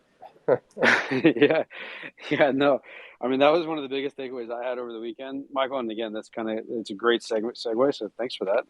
Into tonight, Thanks. tonight we really, assessed kind of what we were looking at over the weekend, and then kind of how have things pivoted or changed on midweek. And one of the biggest takeaways I had was the divergence between, call it U.S. FOMO and kind of what transpired, week over week or week to date as of Friday or as of the weekend versus the rest of the world in terms of whether it be the FTSE or the CAC, CAC counts. Well, CAC was up slightly, so the DAX, SS&C, the Shanghai, Hong Kong, Nikkei. I mean, everything was down on or a lot of those components were down on the week, right? So, that to me was a clear indicator that this was purely a kind of a U.S. component, and you're seeing. It's definitely holding true. That same takeaway is evident still kind of on midweek and the setup, the global quad four recession or kind of what's on the horizon here in terms of not only for Q4 but Q1 and Q2 as the nowcast is dictating. You're seeing a ton of quad fours and reds on the board in terms of that nowcast model from Hedgeye, and that's I mean, I think that's really what's to Jared's point, kind of if you zoom out, I mean, that's what you got to be planning for and anticipating. Can I just be really patriotic here? Yeah, let's do it. Yeah, with all the craziness going on in 10 Downing Street, the FTSE is only down 8%. Whereas you guys with strong and stable leadership are down like, I don't know, 40%. So what does that say? Again, yeah, I know. Well, we're still at 1929 valuations. That's the only little niggling detail. That's true. That's true. The FTSE did stand out to me over the weekend because it's only down like, again, it's shifted obviously a lot the last couple of days, but as of the weekend, it was only down like 5.6% year to date, which definitely is an outlier. Yeah. Hey, Trent, welcome back. You still in the train station? Oh, did he drop down, Trent? No, I'm here. Oh, hey. Did you want to comment about the kind of global setup, buddy, or were you just jumping back on? Yes, it's a bit loudy. I'll comment in a bit. Yeah, no worries. Sounds good. Hey, Robert. Yeah, Jimmy. While we have Gavin here, hey, Gavin, I wanted to touch upon, I think, 2 videos you had recently made talking about some of the behavior components. I think a while back you mentioned how, compared to the end of June, when we started retesting the lows in September, some time had transpired. And in June, it was the end of the world if you were going to short, 3,600. Now it's a slightly different setup. And then I think more recently you talked about this kind of, it would take something even more drastic for us to fall further here. Maybe you can just talk a little bit more about what you were seeing and what you're thinking, and to the extent that I didn't process all of that 100% the first time around, talk to us about that type of mindset or what you're looking at. Yeah, cool. Well, I mean, I don't know. I think I've heard Keith say this too. It's like, there's really been like 2 or 3 like really good spots to set up this year, and maybe this is going to be another one of those, but like the setup, going into those June lows for me was kind of, it was kind of like a little tougher to read, but obviously that the bear market rally, and I'm just talking about stocks, it's all one trade, but in March into April, that one was pretty easy to read. And then the one that we just had in August, which lasted for whatever 6 weeks, that was really easy to read, especially coming off of those lows, in mid-June. And I mean, that's what I like to look for. And there's a numbers-based component to my process. And then there's this other part where I'm just very attentive to watching what people are saying and noticing how people are talking about things and communicating. And, when we saw those lows, I think it was June 17th or whenever it was, that Wednesday, Thursday, Friday, that was like an end of the world moment where everyone thought this is it. And that's, you don't get those kind of inflection points very often. So that was easy to read off of there, I thought. But, who knows? I don't know if it was interesting this time. We got back to kind of that general area on the S&P, but then essentially we've just kind of had this high volatility chop since the end of September. And then here we are kind of setting up again. And, you have the tier 1 note alerting you to, that you're in now positive gamma. And if you go back and you look, at that chart that they put in their note today, when did we go positive gamma this year? Well, back in March and back in August. And here we are for a couple of days, and we'll see what it is tomorrow. But I don't know. We could just keep, if anyone else wants to talk about. Guys, I just want to say one thing, that just to add one point, is that when these companies do miss, they get shot. It's a proof of concept situation here. Meta missed tonight, and they're getting taken to the woodshed. So if you guys are right about your thesis of quad 4, it won't even matter if the oscillators are positive and everybody's bearish, quote unquote. This market's going down. Michael, it's very X2DA4 who's listening in out there. He literally just DM'd me saying apparently there have been very few upticks on Meta after hours, straight line down, and straight line down, yeah, straight line down, and that's and so except Michael, for the sucker that covered at 140. Yeah. If these guys miss, this market's going a lot lower, and that's the premise. That's the thesis. They can say anything they want, but if it's overvalued, it'll go lower. So, Michael, think what would happen to Apple? Oh my God, we're at the Rubicon right here, fellas. This is this is it. It's amazing that it's all crystallized in this one moment. But isn't it? That's what the greatest thing about the market is. It's this one moment. If they miss, it's done. And there is soft demand on 14 plus, and we've had a strong dollar, which definitely hurts European sales, and we know what's happening in Europe. So they could miss, and that would be it. Game over. We got to support America, though, right? I guess so. So we have to support those Chinese factories, right, that Apple has. That's right.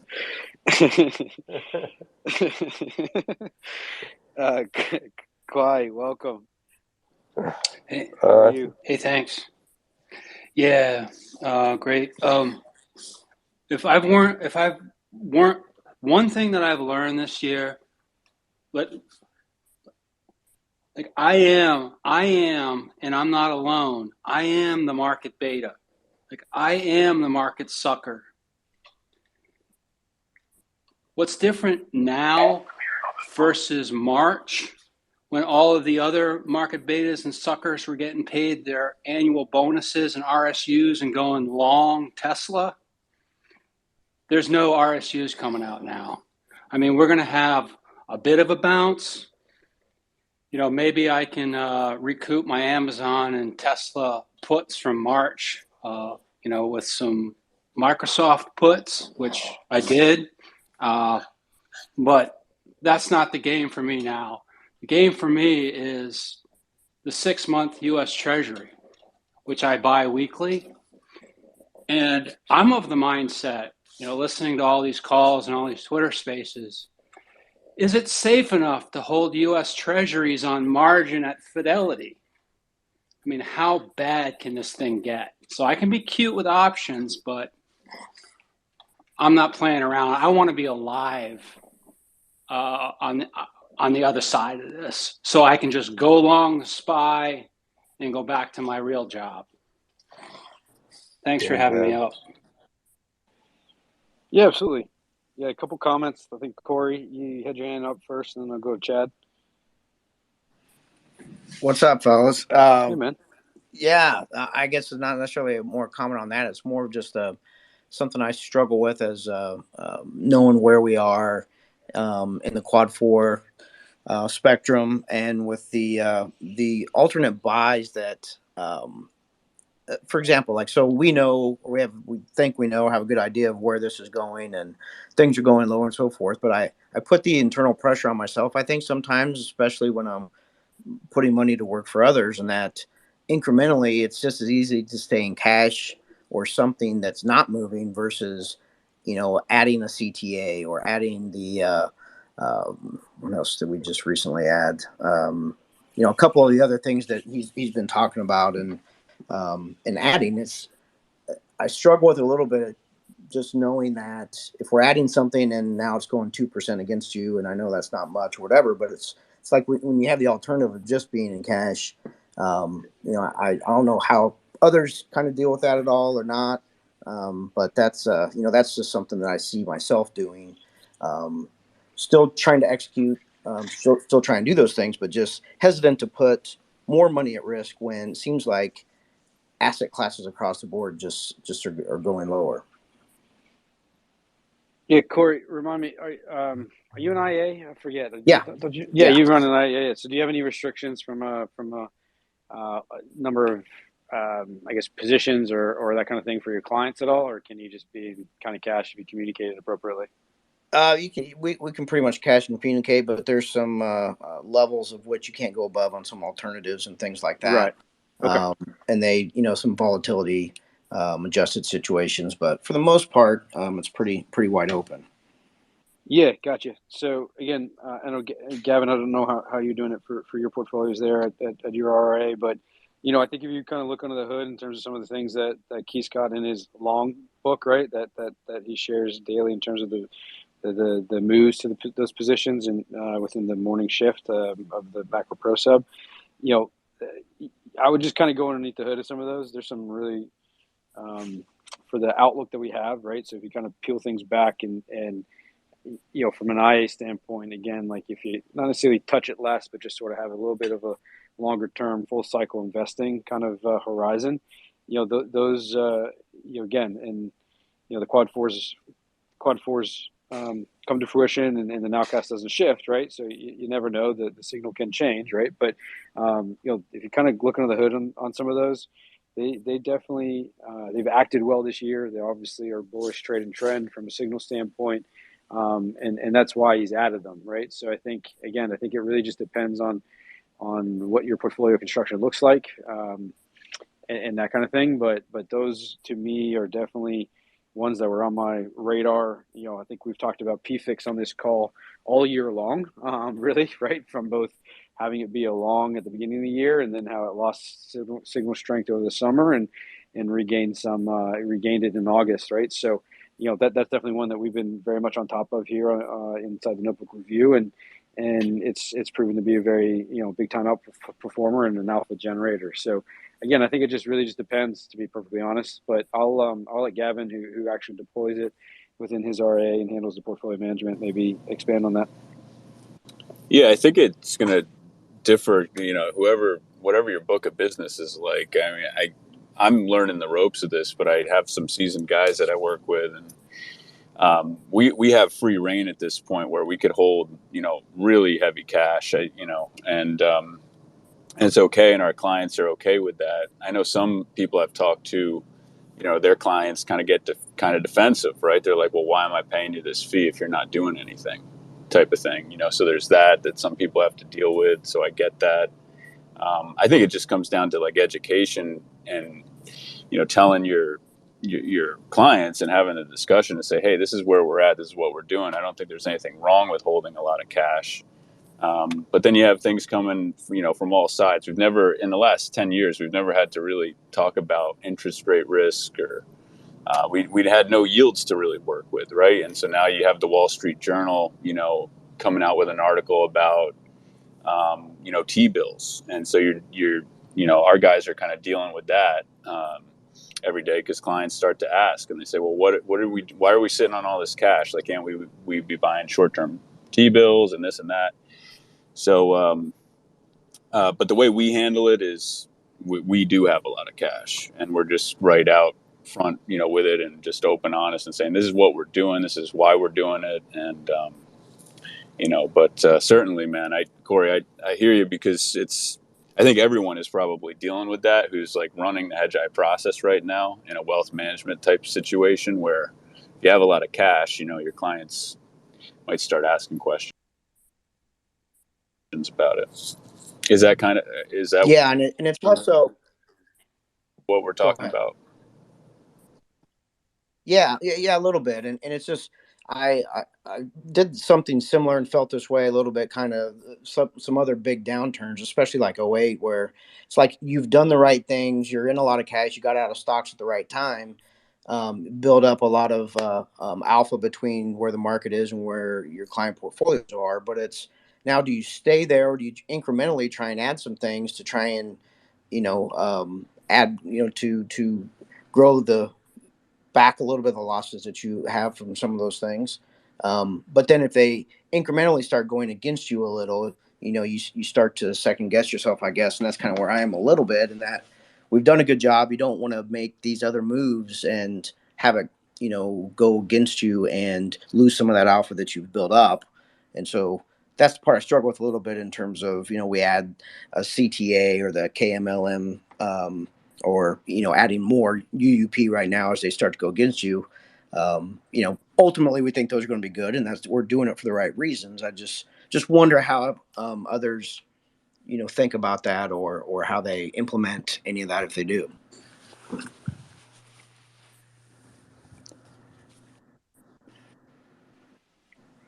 If nobody else on the panel has anything to kind of add to that, I'll pass it over to Chad.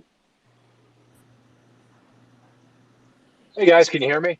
Welcome, absolutely, yeah, thank you. Welcome. All right, thanks. I just randomly caught the spaces tonight. I am a Hedgeye subscriber. Awesome. Actually, more of a credit guy and kind of a bottoms up fundamental guy. But what you guys do still helps me a lot. Go ahead. 1 second, Chad. Sorry, Gavin. Can follow up in just a second. Chad, floor's yours, bud. Yep. And so there's that, and thanks for all your hard work you guys have done this year. Made some great calls. Sorry, I have one question and it's a point, and sorry if any of it's redundant. I've been listening, but honestly, I can't help but like staring at the train wreck of these mega caps that have been taken out to the woodshed. It's like body bagged. It's like I can't turn my eyes away, so I keep checking my phone and like staring at it and wonder. Not that it wasn't to be expected. So first my being more of a credit guy in the high yield side. So just making one point as I sort of look as this earnings season evolves a little more, that a lot of the high yield names report later, and they're not, half the high yield market now isn't more, if you count the loan market, doesn't report publicly because they file their 144A securities. So like that's still coming down the pipe, even after we get through a lot of the equity market. How that, even if it's bad, and how that might roll into the market, I don't know. But we're talking about credit as things get shakier, and high yield really hasn't moved much on a spread basis. So it's really been rates. So there's that point. And my question is, you guys have been riding HYG and J and K down. When you're managing that position and that call, do you guys solely rely on the trend and the risk ranges, or do you have some sort of a fundamental idea where you think it could go as well? That's my question. Thanks. So I can take the second part instead of first one, the JNK and HYG trades, because I've been structuring those quite in a timely fashion to take advantage. Trend. Unfortunately, your audio is not great, buddy. It's really hard to hear you. I'm really sorry. Yeah, I'll get at a silent spot and dial okay. back. Yeah. Come back in. Perfect. I know, Gavin. I think you've been trading HYG pretty consistently this year. Personally, Chad, I've just been following the risk ranges, right, in terms of when to add more and when to cover some, right, or when to add some and when to cover some. And then so that's kind of been, it's been I'd have to look in terms of like the actual when it's been in the ETF Pro. I feel like it's been in the ETF Pro product for like a year. I was actually surprised to see EWI on Monday that it goes all the way back to October, to September 28th of 21. I feel like Junker and HYG has been in there since probably at least December. So, it's obviously been on our radar on the short side for quite a while, especially with the quad 4 environments that we saw coming in 2022. So Chad, I mean, I keep it, and Gavin, I suspect, is going to have a similar answer, but I keep it pretty simple and try to diminish noise and it's not really thought, because I think a lot, right? And I put a lot of effort in kind of knowing what's happening, but it's less about the why or kind of like where we should go, and more about kind of just the risk managing the kind of what's in front of me or what the market is telling me that I should be considering. Is it better, Rob? Yeah, so much better, Trend. Yeah, okay. Thank you. So I was about to say that as the cycle progresses and as we get more and more indications that the cowbell won't be there, the more JNK gets suppressed. Uh, the rallies tend to come in from yield-hungry portfolios who want to jump in and say, oh, I got that deal. And usually you want to probably avoid JNK towards the first of the month. Keep in mind, JNK as an ETF gives you a dividend at the first of the month. Typically, people pressing shorts tend to shy away from trying to give dividends. So from standpoint of, and you can backtest this also, usually positions initiated right after first to fourth of the month tend to give us slightly better results, and of course incrementally. Eventually where it goes, um, if you were to put a gun to my head, I would say I think we should get a 75 to 82 sort of range on JNK. But can it go much lower? Yes, because goes back to a few Twitter spaces ago. I had discussed about this concept of dealers just pulling away the bid. We might also end up one day seeing JNK having no bid or a super low bid, where the bid and the ask are $2 wide, right? It could happen. I'm not saying it's about to happen, but it could happen. And if you remember March 2020, if you have data of that time, right, to look at the bid-ask spread, take a look at it. Bid-ask spread on fairly liquid names was also super wide. So could it happen to JNK again? I mean, in all seriousness, uh, in the true credit market, these securities actually have super wide bid-ask spread. I've seen in some cases of junk bonds where the bid is at 70 and the ask is at 78, right? So when does that translate into a more liquid name like the JNK ETF, which holds hundreds of these securities? It's just a matter of time. But the fair market value tends to keep getting wider and wider on this ETF. Now, turning on to HYG, HYG tends to have relatively slightly more amount of liquidity, even during times of distress. So I'm not that focused on going short on HYG, although sometimes it does help. But factor-wise, keep in mind, whether you're shorting JNK or whether you're shorting HYG, the factor exposure is the same. So when you're going short on them, wait for the turn to happen, especially when they're jumping up every day. Uh, even if you miss the first down day or first 2 down days, the subsequent 2 or 3 down days or 5 down days that you get tend to give you much more juice, especially if you lever it up through puts or put verticals. For example, when JNK was hitting 96, I was trying to build this position of 95, 90 put verticals. They're costing just like around $1 each, and then the payoff was almost $5 by the time I held it to expiry. So something like that might be helpful. So that would be my input on JNK and HYG. Got it. Thanks for that. This is just to toss in my basic math. The way I look at it is, if you go to the high yield index, if you guys have Bloomberg, I think you do, and you have access to the Bloomberg's high yield index, it will actually give you coupon, convexity, and modified duration numbers for it. And so you can sort of come up with an imputation of where you think spreads go and where you think underlying treasuries go at peak spreads, because most likely you're going to be somewhere closer to trough treasury yields if we get to quote unquote Fed pivot and then the curve collapse, et cetera. And the way it's pricing to me now, and would love to get more feedback on this. I'm looking at it, and it makes sense. Is it almost looks like it's pricing in about a cap of between 7 and maybe the 900 on peak spread or trough spread where you get on this, and then if you kind of throw in a collapse in the underlying treasury or 5-year underneath that, then you almost get to over that time period, whenever it happens. I mean, you're still almost net up. And so, and I think a lot of it has to do with, the high yield market just was so brainwashed when Powell and they stepped in, even though they didn't buy a lot, but they're in the market backstopping high yield credit. And so and that's roughly where spreads went in 2020. So I think that the market's just stuck on that number. And if you look back historically, and you get into a real bear market, like we're going through now, it's not uncommon for spreads to be, not 800 or 900, but more 12 to 1500.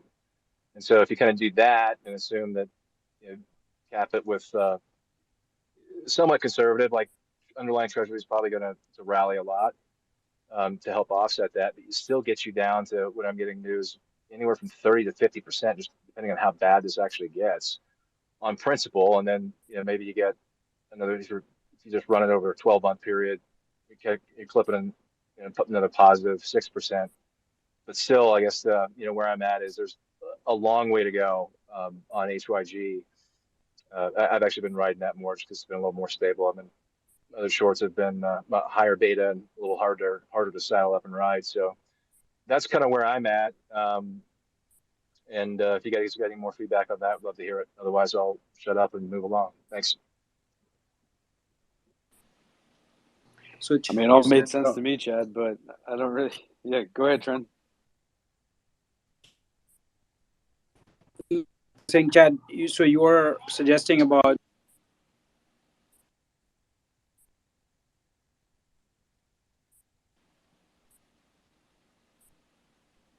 Trent, you keep muting and unmuting. So, Chad, no, I don't really have much more to add.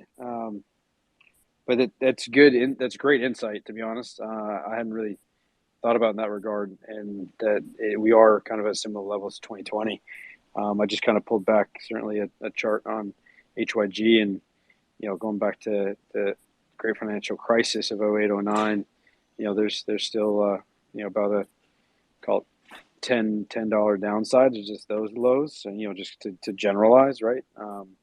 And there's why could we, again, if this is as bad as it is as we think in terms of multiple quad fours and a deep earnings, profit recession, et cetera, then why couldn't it get back to those levels? But again, I don't really, again, I really, as I mentioned, I kind of keep it simple. Not kind of. I definitely keep it simple in terms of just following the math and the data and the signal from Keith from Hedgeye. Rob, can you hear me now better? Yes. Yeah, I was saying that.